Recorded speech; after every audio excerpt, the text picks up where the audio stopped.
Once we have one nation and one election, then one nation, one election will make our nation a strong nation. Our nation will become definitely a number one in the world, and definitely we all will be prospering, the country will be prospering. So therefore we have to go in that direction to have and demand and press the government and rather who are the stakeholders, and also create a public opinion that we need one nation, one election. So therefore, we have our speakers before us, and before our main speakers speak, our chairman, Bar Council of Telangana, who is a senior advocate and had been in the legal field for so many years. So therefore, being a constitutional subject, I request him to just with a few minutes, let him express his opinion on this subject. Thank you. Thank you very much.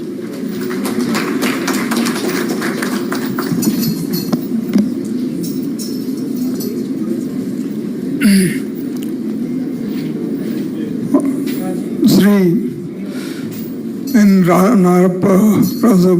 Ramchandra Rao, my good friend, President of the function, Sri G. Kishan Reddy, Honorable Minister for Coal and Mines, Sri Sunil Bansal Garu, BJP National General Secretary, Sri Anil K. Anthony Garu, BJP National Secretary, all the distinguished personalities who are on the dais and off the dais, and especially my advocate friends, Assistant Solicitor General of India and Deputy Solicitor General of India, and my Vice President, Vice Chairman Sunil Garu. So many advocate friends are there, ladies and gentlemen, and especially my advocate brothers and sisters. Good morning to everybody. Just now we heard the Sri Sivaraj Singh Chauhan Garu, since engaged somewhere, but he gave a valuable message on this occasion.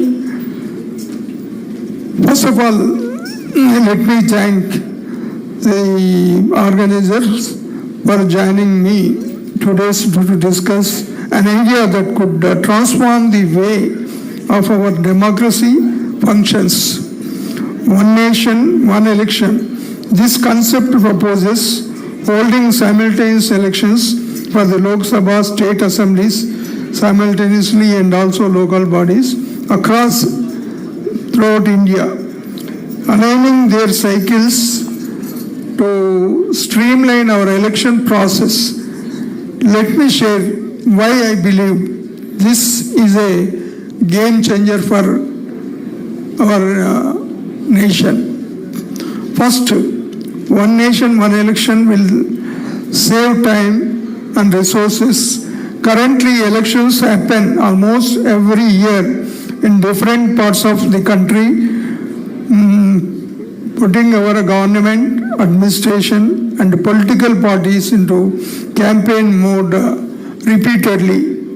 This constant elections cycle drains public funds, as said by Sri Sivaraj Singh Chauhan Garu, and also disrupt the governance and diverts focus from the development of the nation. By holding elections together, we can reduce costs significantly, as my friend Ramchandra Rao said. Money that can be redirected to the development of the nation for the building schools, hospitals, and infrastructure, etc. Second aspect, it ensures uninterrupted governance. Frequent elections mean frequent imposition of the model conduct or code of conduct, which halts and stop policy decisions and development of projects for months together. Imagine a system where our leaders can focus on governing our full term without there being distraction of impending polls.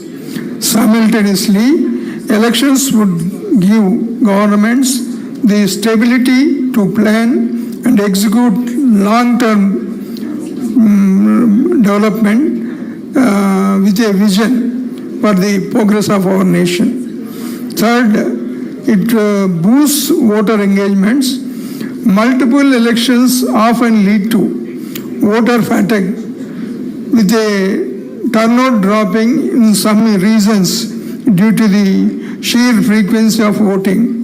As we observe, even educated persons, different parts of the not only state and the country, they don't want to go to the polling booths and vote because number of elections are there, thereby they fed up with the election system.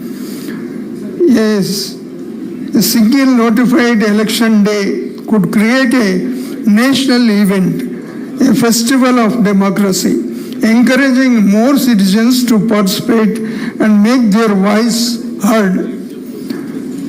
And now, with the robust planning and technology and a fair campaign framework, we can ensure fair and proper elections throughout our nation and state at the same time. While concluding one nation, one election, according to me, is about efficiency, focus, and strengthening our democracy. It's about putting governments first and ensuring every rupee and every movement serves the public at large. Let's unite for ourselves for the taking bold step of one nation, one election. Thereby, we'll have a stronger and vibrant India. Thank you. Jai Hind. Thank you, Narasimha Garu. I request all the guests who are sitting back, kindly bear with us. We have only few speakers and then we'll conclude the meeting. Kindly don't speak among yourselves and maintain silence. When Sri Shivraj Singh Ji Chauhan was speaking, I have seen very rapt attention and a silent crowd here in spite of the huge gathering. If we were listening to him in a rapt attention and a silent mood, and that itself is a silent support to the subject one nation, one election. So therefore, sometimes support also gets in our silence. So let us also support us in this silent mood. We need not blast like Operation Sindoor. When Operation Sindoor, we remember how our soldiers have sacrificed their lives and how bravely they have gone on different various occasions, let it be Balkot, surgical strike, whatever it may be. Now amongst us we have Major General Sri N. Srinivas Ji, who actually worked in Secunderabad area as area commandant here, and he has also been in many war fronts. So he will speak to us for 2 minutes on this issue, and then we'll proceed further. Thank you very much.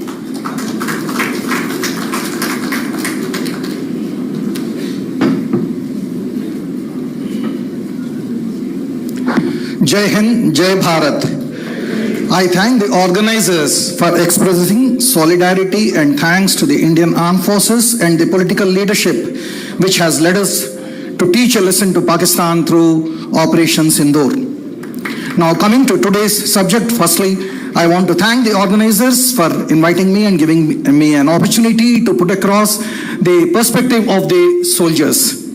I have been in the Armed Forces for 42 years, but I didn't exercise my franchise in all these years. I don't know whether the postal ballot reached and whether it was counted. So I had my doubts. But now, with this one nation, one poll, I am sure the Indian Armed Forces, the ex-servicemen and their families will have an opportunity to exercise their franchise and elect the good leaders to lead our country to the Vikasit Bharat that we are dreaming of in 2047. I support this motion, and I am sure the armed forces and the veterans and their families will benefit a lot from this by organizing this way the elections. Jai Hind, Jai Bharat. Thank you, sir. That was very nice of you to support this concept of one nation, one election, and soon I think it will definitely become a reality. I acknowledge the presence of Sri Ramchandram ji, who was the former Vice Chancellor of Osman University. I also acknowledge my friend Dr. Y.S. Srinivas, who has been appointed as Vice Chancellor of the Central University, that is Mulugu Tribal University. And apart from that, there are many who are here. I'm unable to point out and, I recognize from here, I identify them. But I acknowledge the presence of all the intelligentsia of Hyderabad today, because the crowd is such that we see that intelligentsia of entire Hyderabad is here. And I thank you all for having attended this meeting.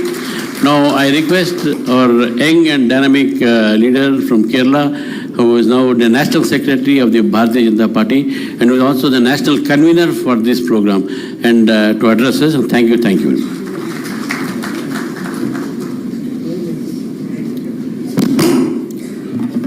Vande, Vande. Distinguished guest on the stage, Honorable Union Minister Sri G. Kishan Reddy ji, Honorable National General Secretary of the Bharatiya Janata Party Sri Sunil Bansal ji, the State Convener of the One Nation, One Election in the state of Telangana Sri N. Ramachandra Rao ji, Sri Narasimha Reddy ji, Lieutenant General A.R.K. Reddy Garu, all the distinguished attendees today.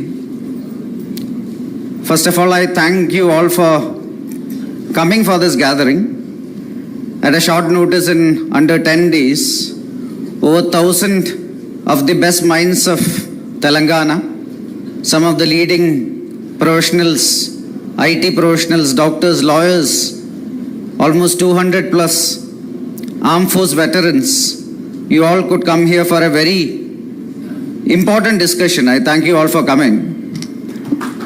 I would also like to start my session by giving my salutes and my tributes to the bravery, the valor, and the sacrifices of our armed forces, who just a few days ago showed significant resolve in ensuring that our citizens are safe, our country's sovereignty and integrity is always protected, and that no act against this country will go unanswered.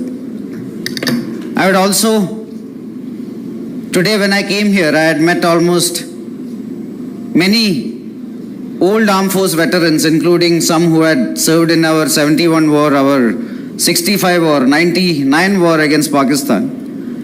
I was informed that almost 150 armed force veterans are here. I thank you all for your service in the previous years. The last 11 years had been a transformatory phase in India's history since independence. After our country was started to be led by our Honorable Prime Minister Sri Narendra Modi ji in the last 11 years, we have seen a lot of growth in a lot of areas. A 2 trillion economy, which was the 11th largest economy in the world, right now is a 4 trillion economy. It has almost doubled. And it is on the verge of overtaking Japan as the 4th largest economy now. In another 2 or 3 years, it will overtake Germany also. It will be the 3rd largest economy. We will become a 5 trillion economy in another 3 years. And we are in this trajectory where we are becoming a very prominent pole in an emerging multipolar world. And our Honorable Prime Minister has his vision of transforming India into a fully developed, a upper middle income country by 2047. To reach this target, the Prime Minister had took a lot of initiatives across spectrum to ensure that there is growth. At this moment, we are the fastest growing economy in the world, the fastest growing digital economy in the world. A lot of sectors were opened up. For example, I come from the tech sector also. There are so many young professionals, a lot of IT professionals, etc. India used to have 2014 startups. In 2014, it had around 500 startups, but because of many reforms, now there are almost 1.25 lakh startups in this country employing over 50 lakh people. Similarly, reforms were made in many areas. In the economic sector, the GST reforms were made. In many other areas, to ensure that alongside growth, there is also inclusive growth. 300 plus policies were made, including a lot of welfare schemes and redistribution schemes, to ensure that there is growth, and alongside growth, there is redistribution. The country is in this unprecedented trajectory. And to ensure this trajectory continues, our Prime Minister again has now initiated another transformative reform. And this reform is One Nation, One Election, where all the elections, the national election as well as all the state elections, will be held together. When you hear this, you will be thinking that this is a very new initiative. But when you look at history, you understand that this is something that had been the norm. Our country got independence in 1947. The first election in this country happened in 1951. So from 1951 to 67, there were 4 general elections. And in these 4 elections, actually all the Lok Sabha elections and the state elections happened at the same time. So during that period of time, this country actually had One Nation, One Election.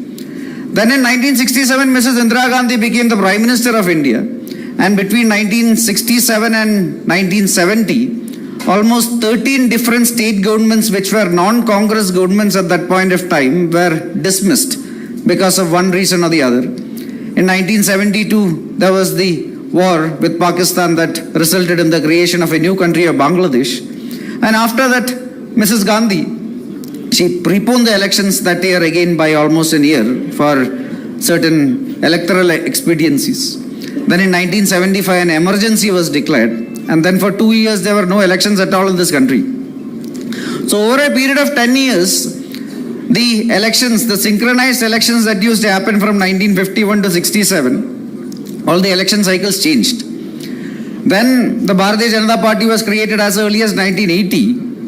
And that point of time itself, the founding fathers of the party, Sri Atal Bihari Vajpayee ji, Sri L.K. Advani ji, they all were big supporters and they were actually promoters of the One Nation, One Election initiative. In the Bharatiya Janata Party's first manifesto itself in 1980, this was a part of the manifesto. In 1983, the Election Commission of India, I want to remind you that it was a Congress government then, but still the Election Commission of India in 1983 again made a recommendation that it is good to go back to One Nation, One Election. And then over a period of time, it never materialized. But in 1999, there was a law commission which was led by Sri Jeevan Reddy ji, who I believe is from Hyderabad only, who actually again they made a recommendation, the law commission made a recommendation that One Nation, One Election is a good initiative. In 2023, during the NDA government's time, Honorable Prime Minister Narendra Modi ji, he created a high-level committee. The committee was led by former President of India, Sri Ramnath Kovind ji. The committee had a lot of leading luminaries, 7 luminaries from across the social spectrum, who are some of India's biggest luminaries across spectrum. There was Home Minister Amit Shah ji, there was former Jammu and Kashmir Chief Minister Sri Ghulam Nabi Azad ji. There is one of the senior most lawyers, globally recognized lawyers, Sri Hari Salve ji. So you had all these people who were there.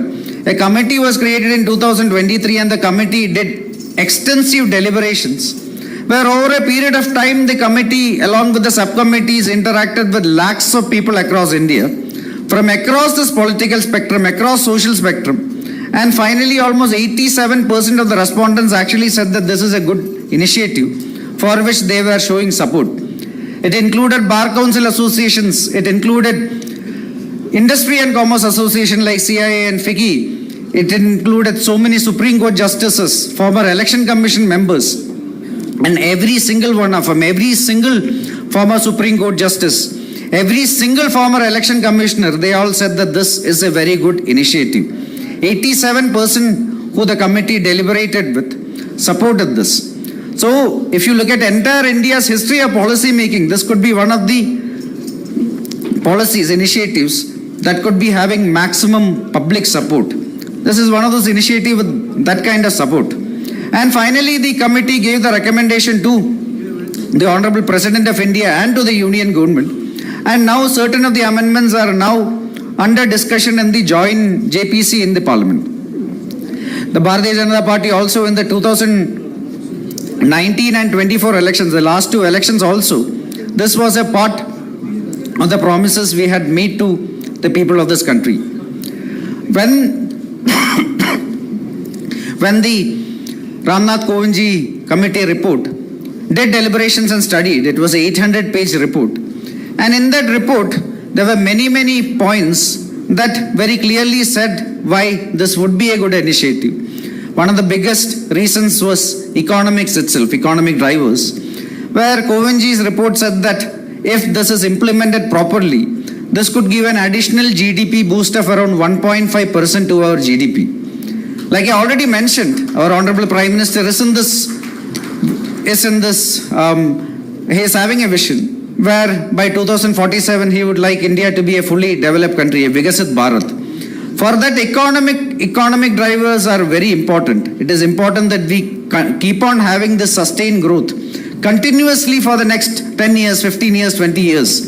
And 1.5% of the GDP is a very significant number. In the current scenario itself, 1.5% of India's GDP, it translates to around 4.5 lakh crores median. It's around 4 to 7 lakh crores, but a conservative number of around 4.5 lakh crores.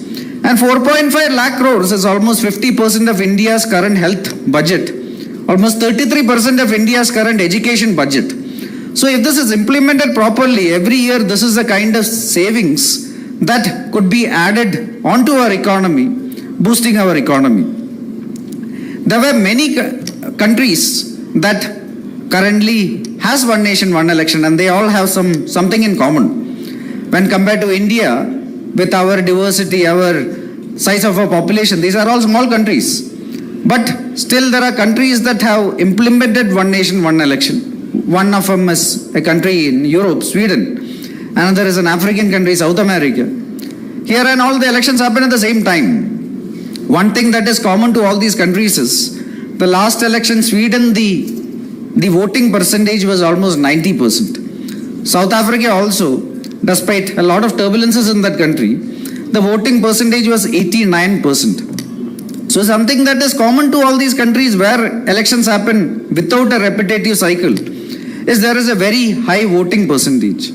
You look at India right now, it's a common trend where Lok Sabha elections have high voting in many states. But when it comes to the state election, it slightly decreases. Local body election again is slightly decreases. So there is a voter fatigue.